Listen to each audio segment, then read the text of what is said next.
During World War II, many of you may be familiar with how at the beaches in Dunkirk many British soldiers almost died, and how Winston Churchill still managed to lead the whole of Britain and encourage everyone as well. And he was also acting through his own fear of the German army. So today, let's go over the topic how to overcome fear and anxiety quickly. So firstly, fear is the only enemy. So it's a pattern that fear is like a pattern that anyone can trigger within them. So anyone can change that. And why do we need to overcome fear and anxiety? It's because the decision made from fear is almost always the wrong decision. So oftentimes online and just generally in most places, people seem more outraged instead of happy. So why is that? So you can also see online and in news, it's usually all negative information and people are angry and ranting over certain topics.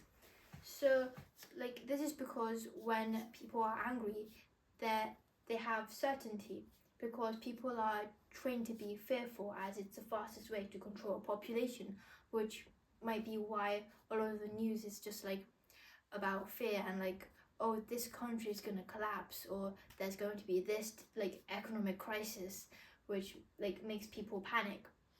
So and also when people are angry and they're ranting, they also feel significance, because when they're angry and talking bad about somebody they don't like, then they feel more significance over that person that they're talking bad about. So this is because people are most afraid of the words "I'm uncertain" and "I'm not enough."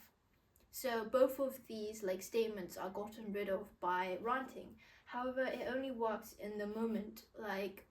For example, sugar, if you have a lot of sugar at first, you might have a sugar rush and feel really energetic for some time. But after that wears off, you'll feel a sudden crash and then be really tired again. And this can cause relationships to get damaged, and as people are angry instead, so that they're not scared. So an example of this is the other day, my dad was taking me and my sister to go to the supermarket, and at the car park, he was just about to go into a spot when another smaller car suddenly came up and got into it instead. And since my dad couldn't see any other free spaces and he was uncertain about where to park next, he got quite angry at the other car and started ranting and saying swear words about the driver. But afterwards, when he realized that me and my sister were still in the car, then he regretted saying those in front of us. And maybe if he had seen some other parking spots, it would have been different, but he didn't see any, so he was very uncertain about where to park next. Secondly is to trade fear for faith. So everyone was born with faith and it's already there. So an example of this is when you're driving, you're trusting just that yellow line to keep you safe.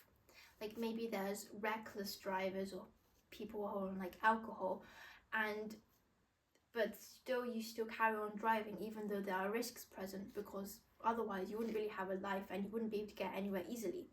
So, and also lots of news reports that even when you're walking just on the streets, it's also possible to get struck by lightning. And this shows that risk is impossible to avoid and it's everywhere, so you can't really avoid it. So as a leader, they may be afraid, but they don't let the fear stop them, and instead they have courage and faith and the fact that they need to lead everyone else to be able to overcome their fear and push through. For example, Winston Churchill, even though he had his own fears about the German army, he was still able to encourage everyone, especially by his fireside chat where he was "We shall fight on the beaches," and he was talking about how they would fight anywhere basically, and that really encouraged a lot of the British people and let them carry on believing that they might win. And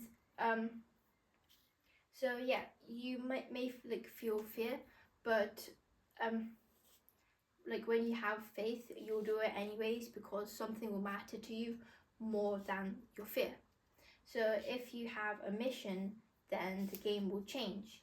And so like for example, like a few months ago I had this like presentation, and it was in front of a group of like important like business people, and I was really scared to go in because we were like representing this smaller company, and if we failed on our presentation, then like they might not get a deal with like the bigger company. So basically I was really scared to like present because I was thinking that, oh, what if I mess up? But then my dad told me that it was really good for like my personal development and my like own skill as well, to be able to speak like in front of all of these like important people. And in the end I did manage to go, because I also didn't want to like let everyone else down, because I was part of a group and everyone has like had to contribute. So in the end I managed to go, and I actually spoke really loudly, and at the end one of the like the business like leaders actually called me out and said that my presentation was really good. So there's always like a part of you that will take your dreams and make it a reality, and so you need to nurture that part, because whatever you feed will get bigger. So basically feed and like the best part of you every single day, so keep on improving, growing on that part, and don't settle for less than you can do, be, or create. And so this doesn't mean that, this means that you don't tolerate the things you used to, but it doesn't mean that you don't have any bad moments, because everyone feels down like time to time. But it means that they're just moments, and they're not days, weeks, or even years, because many people, when they face a setback, they might just wallow in their self-pity, and they waste like years like feeling bad for themselves, and they give up on what they were doing. But it means like you should just like it doesn't mean like you never come down, but it means you're never like knocked down, and you get up quickly. Always get up quickly when faced with setbacks, and like keep moving forwards to achieve whatever you want. And an example of this is the book like Pursuit of Happiness, where Chris Gardner, his wife like divorced him, and he had to like look after his child as well, and he didn't really have a job. So he faced loads of setbacks, and when he was trying to sell his like medical equipment, some of them got stolen and some of them got lost. And he also like, there was a point where they didn't have anywhere to live, so him and his son, they ended up just like sleeping in the toilet at the train station. And even after all of that, after every single setback, he still got up quickly for the sake of his son and to find a stable home and job for the both of them. And in the end, he finally managed to succeed. And he got like a job, and they had like a house. So only fear will like hold you back, and like even if like we think we're not enough, then something must have loved you like enough to give the gift of life when you were a baby without having to earn anything. And like the God or like the universe or whatever you believe in, like something will expect you to become more than you are, and basically just to overcome the fear and strengthen yourself.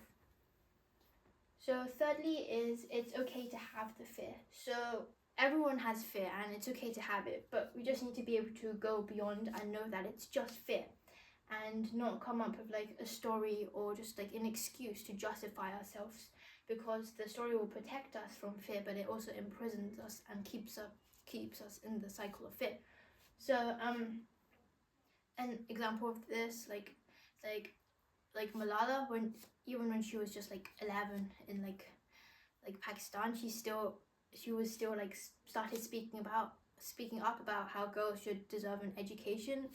And even though she was really scared because there were lots of like terrorists and like the Taliban at that point, but she still did it. And even when she was 15 and got shot, and she was like really afraid at that time because it meant they were targeting her, she still ended up speaking like louder than ever, and actually caused like a lot of changes. And this, like, we feel that we're not enough like all the time. Like at some point in our lives we will feel that, maybe like not now if like your life matches your expectation, but life is unpredictable and it won't really last, and we'll all feel that at some point. So feeling not enough is like, may not seem that bad to you, but it's like, especially when we feel that with somebody that we really love, then that leads to like a really deeper fear, which is the second fear, that I won't be loved. Now that causes people to think that they have to like do something to be enough, to like deserve to be loved. And a part of us are always like fearful about it, but don't let that take charge.